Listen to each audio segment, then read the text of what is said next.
Saya nengok ke kanan ini Nggak enak. nggak ada orang. Nanti yang nepuk tadi. Terus saya ke kiri, Kayaknya. ke kanan ini saya nggak mikir apa-apa. Oh mungkin ada di sebelah kiri saya. Gitu. Iya, terus. Setelah saya noleh ke kiri, jreng-jreng, nggak ada orang Nggak juga enak. guys. Beneran nggak ada orang. Buka pintu gini saya berdiri mau tak macawi, oh gini, saya langsung nggak bisa ngomong. Kenapa? Beneran nggak bisa ngomong, mulut rasanya waku, mau ngomong Allahu Akbar, Allahu Akbar.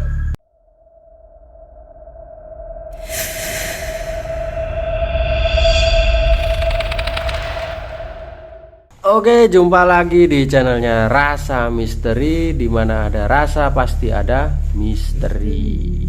Oke, di video kali ini Mas Haris punya cerita yang cukup menarik dan cukup misteri. Dan bagaimana ceritanya, langsung aja tanpa basa-basi dipersilakan Om Haris, monggo.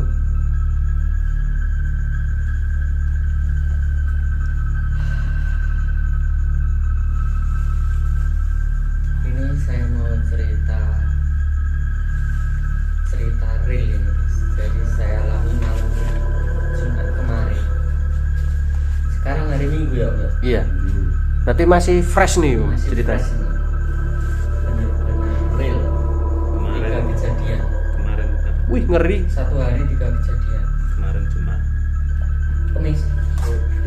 Kemis. Yang kita sebetulnya mau ada Pondok. kemisan. Oh, Apa sing sampean sing numplokne timbo itu tuh.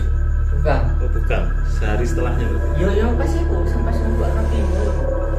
Sing sampean foto gitu.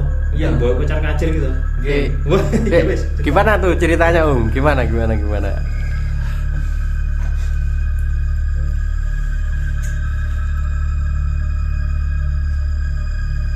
Sebutannya ceritanya ya enak. iya. Ini enak jadi artis guys. Kopi. Siap. Enggak. Siap. Kacil. Rokoknya tingwe guys, ngelinting dewe. Aku sampean aku kritingan. Saya langsung cerita nih, piye gimana? Ini Kejadiannya piye? ceritanya ini pas Kamis kemarin saya apa itu namanya shift 2 Shift 2 masuk jam jam 3 sampai 3 sampai jam 11. jam 11. Kejadiannya jam berapa itu? Maghrib. Maghrib atau Kejadiannya maghrib. Beto apa? Gak jam maghrib. Sekitar jam 6. Kalau di sini kan di Mojokerto maghrib itu jam setengah 6. Setengah 6 sudah maghrib. Ini saya kemarin cerita pas kejadiannya pas maghrib. Jadi saya kemarin itu saya kerja di sendirian di pabrik itu. Sendirian. Biasanya berapa orang? Dua orang di ibu saya sendirian. Temennya kemana? Cuti, teman saya cuti ya. Makanya sampai terus iya. Jadi saya ceritain masih rontok-rontok takut ya guys. Teman saya cuti, saya keluar dari tempat kerja, dari ruang kerja itu melewati lorong. Sebelah lorong itu ada ruangan. Ada ruangan. Di situ ada suara orang mindah kardus. Tak tengok, nggak ada orang. Terus kan itu kayak ada bilik gitu. Jadi ruangan ada sekali. Dari bilik sebelah tak tengok nggak ada orang. Bilik sebelahnya tak tengok nggak ada orang. Terus saya mikir, ini sopo yang ngajak bercanda. Tak kelilingi akhirnya. Sampai puteri. Saya puteri, tetap nggak ada orang. Akhirnya nggak tak abaikan. Terus tak jarno aja. Tak berapa. Terus Setelah itu saya sholat maghrib. Nggak kejadian apa-apa kan? belum ada kejadian. Belum ada kejadian. Saya sholat maghrib.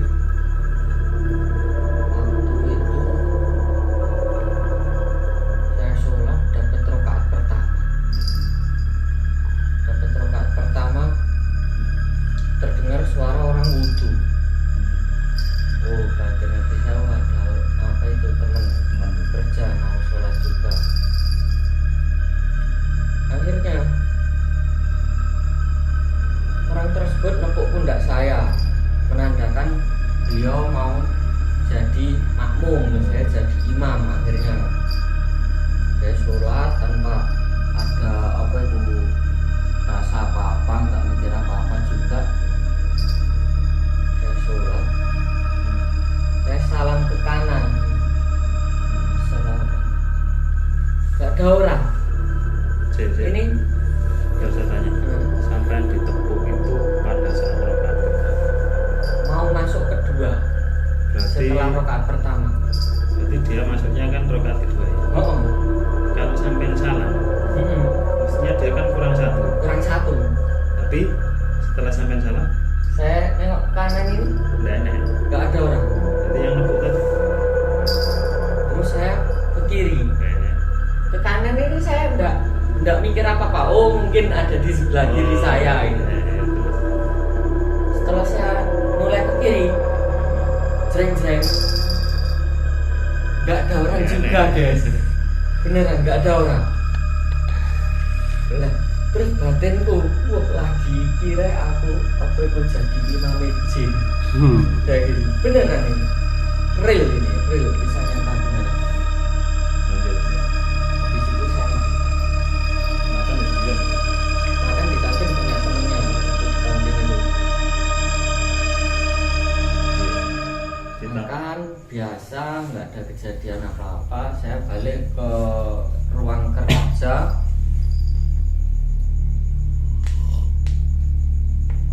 Jam 7 kurang seperempat. Saya kan istirahat 1 jam. Masih ada waktu 15 menit. Jadi saya kan pernah operasi HNP guys, di apa itu L2 di sini. Bukan L300 ya Om ya? Bukan. Nogo L300. Kayak mobil. Jadi saya kan kalau duduk lama ini nggak kuat. Saya paling ngotot nih setengah jam. Udah saya bekas operasi itu wis apa itu namanya? Udah pegel, udah rasa sakit. Akhirnya saya rebahan. Saya rebahan sama HP ya biasa ada suara orang ngobrol. Oh mungkin itu OB lagi bersihin. Saya wis nggak menghiraukan. Ada suara orang nyapu gitu. Oh mungkin OB. Oke bu. Biasanya kan kalau malam itu nyapu sama ngepel sampai jam 10 malam itu OB ya. Itu aku wis nggak menghiraukan. Ada suara orang jalan aku ya wis nggak menghiraukan. Nek cuma kaca kan kalau di office itu ruang sekatnya kaca guys untuk sekat ruangan itu. Saya wis biasa aja. Setelah itu pintu ini diobrak-obrak. Grek. Dalam hati saya kaget. Di hati saya ini bilang ini apa sih area ini, gak ngerti aku lagi istirahat. Lek mau masuk ya harus masuk aja, nggak usah apa itu ngaget-ngagetin gitu loh. Akhirnya saya buka pintu mau tak pisu-pisui itu temen yang ngobrek-ngobrek itu lo beneran kan kaget kok. Mau tak kata-katain kok apa itu nggak punya adab banget. Kita lagi istirahat kok dikagetin gitu. Bercanda tapi jangan kayak gitu. Terus kalian buka. Saya buka pintu mau tak maki-maki, buka pintu gini saya berdiri mau tak maki-maki. Oh gini saya langsung nggak bisa ngomong. Kenapa? Beneran nggak bisa ngomong, mulut rasanya kuatku ngomong Kenapa? Ngelihat kau, kelihat ya? Kelihatan Apa? di depan itu ada mbak perempuan pakai kebaya gitu, terus bawahnya ini pakai sewek, pakai apa itu jari. Ya, pakai seret. Nenek-nenek. Nenek. Terus rambutnya ini digelung. Gelung zaman dulu tuh ya. Belakang wis uklan biasa, terus dikasih apa itu sundukan itu sing belakang itu kayak gede gitu, terus langsung nyunduk kecil. Bukan? Ya Bukan, konde. Pokoknya diutak kayak sembang-sembang kita konde. zaman dulu itu toh. Iya, kayak sunduke konde. Terus berdua dan rasanya ke aku. Saya ini penampakan langsung di depan mata nih baru kali ini dengan jelas. Setelah itu aku mau keluar, takut lek di dalam ini nanti nggak ada orang sing lihat aku. Akhirnya pintu tak tutup sama ngogel ini, tak tutup latek gitu. Saya langsung tiduran lagi sampai beliin ada HP. Berusaha untuk melupakan sambil buat. Mari bentar ya. Tadi kan buka mau misoh loh. Yang mau dipisu ternyata nenek-nenek itu. Nenek nunggu. Terus sampean kan kaget. Aku sampai tutup tuh nenek-nenek sih di situ sampai tutup sampai ndak nun sewu. Enggak. Moro-moro Mbak nun sewu tuh Mbak begitu kaget Mbak tutup neh. Tak tutup sambil weter gini saya tutupin. Terus? Tak tutup weter gitu. Langsung saya duduk sambil HP yang gini sambil weter guys. Beneran ini weter. Jadi buat ini rasanya weter aku karena semua. sendirian ya kan biasanya ada partnernya. Ada temennya. Tidak ada. Aku ketakutan gini loh. Sana nek baca istighfar kok. Astagfirullahaladzim. Itu terus istighfar saking saya ini gak bisa berdoa harus pokoknya saya istighfar kok. Istighfar terus gak setelah 15 menit berlalu agak tenang. Saya harus berusaha itu mengalihkan perhatian. Ada suara temen ngomong-ngomong, wah itu ada temennya. Saya samperin, ternyata alhamdulillah manusia beneran. Temen, iya. Ngapain pas lewat ya? Jadi ada temen lembur, ternyata di lantai 3 itu. Ada temen lembur berdua. Saya mau keluar kok, saya nggak berani cerita sama teman-teman kerja. Soalnya saya takut kalau nanti teman-teman kerja ini tahu terus takut juga. Aku aku nyapa tok, akhirnya tanya dulu, kenapa Riz? Nggak apa-apa, mau ngopi ke pantry. Saya ngopi ke pantry.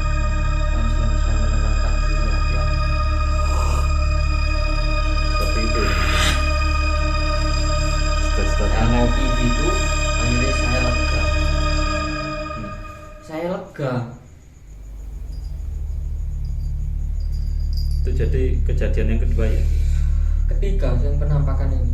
Kan pertama tadi ada kan orang dijawe. tidak kardus. Oh. Ya, nggak ada orang. Ya. Kedua saya ngimami jin, ketiganya ada mbak-mbak ini tadi. Nah, setelah kejadian itu di pundak saya nih dari kepala sebelah sini sampai pundak sini rasanya pegel semua. Itu kenapa itu? Nah, ada temen nih ceritanya. Ada temen.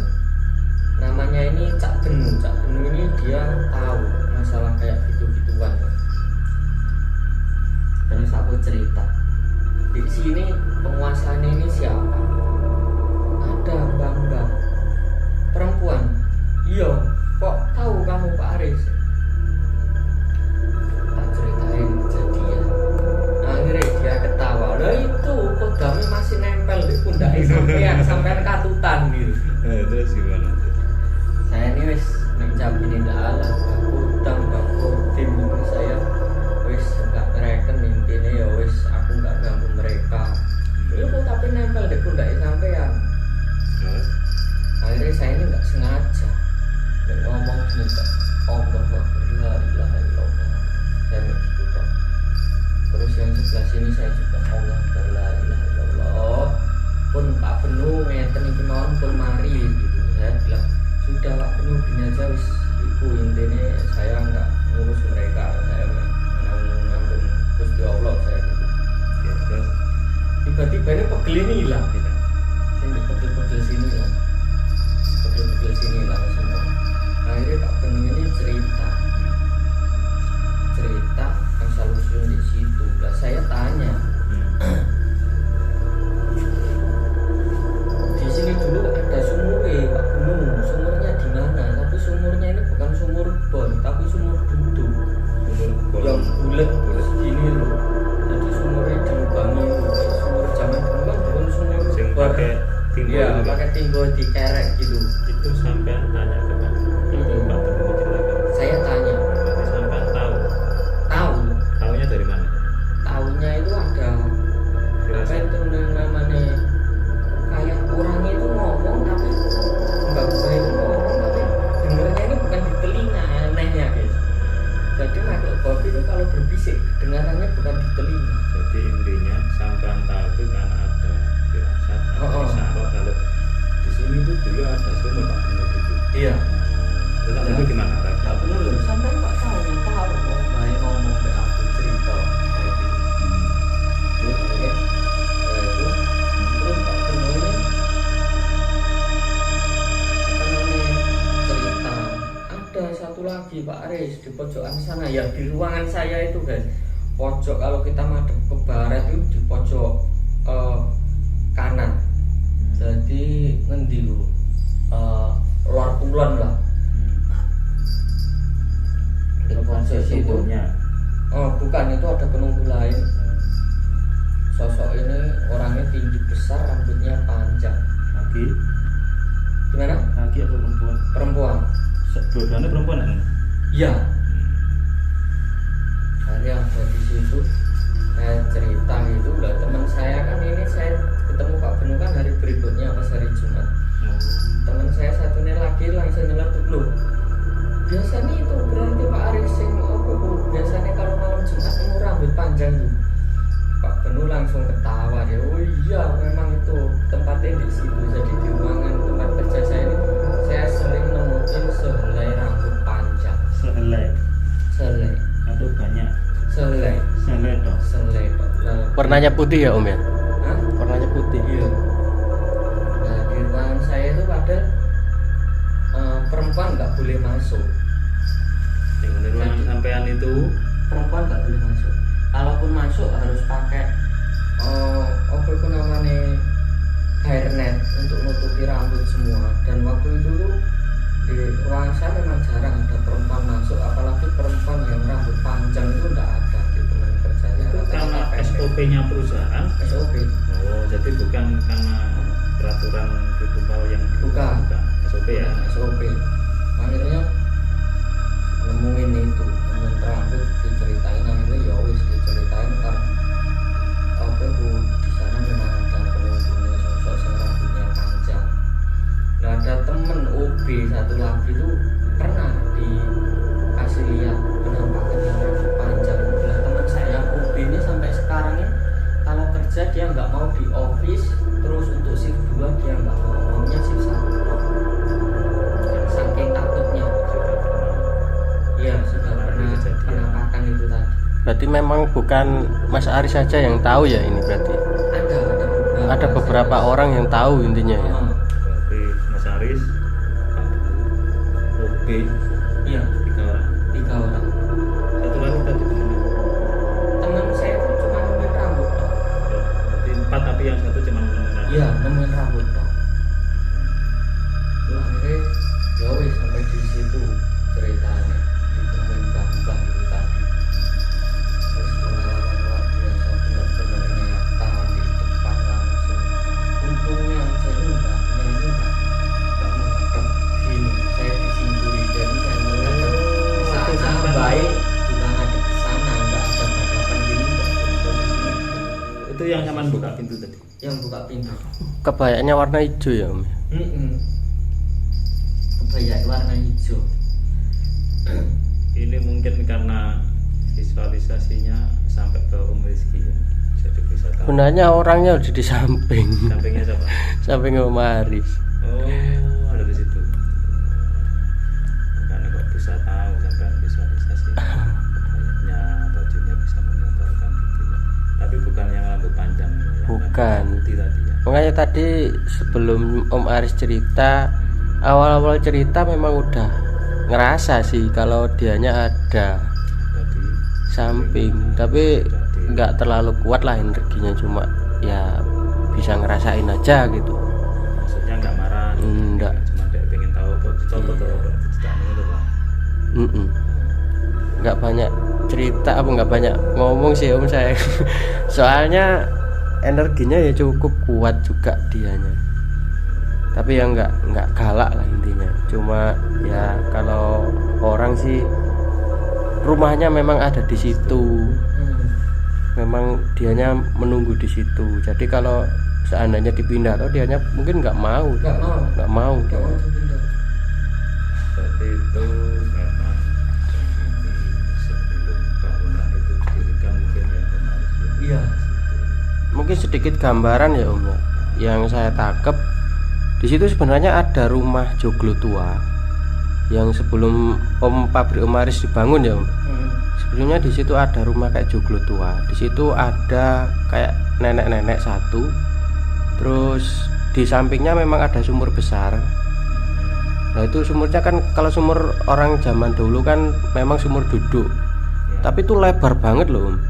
Terus tataannya itu tataan batunya bagus sekali loh Om. Rapi lah intinya itu. Terus akhirnya ndak tahu kenapa rumah itu dikosongin. Intinya nggak ditinggalin lagi. Entah itu penghuninya udah meninggal atau apa juga kurang paham.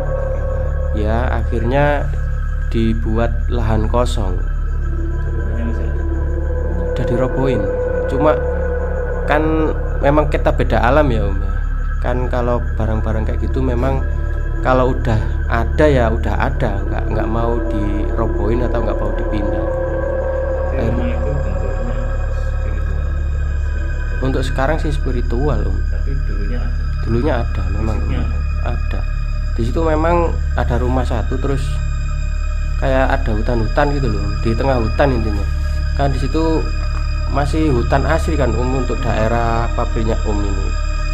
Ya mungkin itu aja sedikit gambaran ya, nggak bisa gambarin lebih jelasnya soalnya aduh berat makanya saya tadi pas pada saat rekaman ini ya Om Aris nggak bisa ngelihat nih, nggak mau lihat kamera soalnya dianya seperti duduk di samping tapi nggak begitu jelas.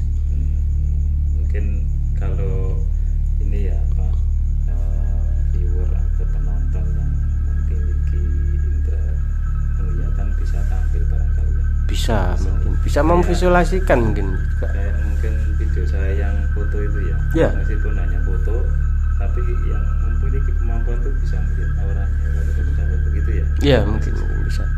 Mas Haris ada tambahan dari ceritanya, mungkin ada coba sampai di situ mengisahkan tempat kerjanya barangkali. Cukup sampai di situ aja ya guys ya. Oke, monggo Mas Haris ditutup videonya. Mas ini yang itu. Jreng.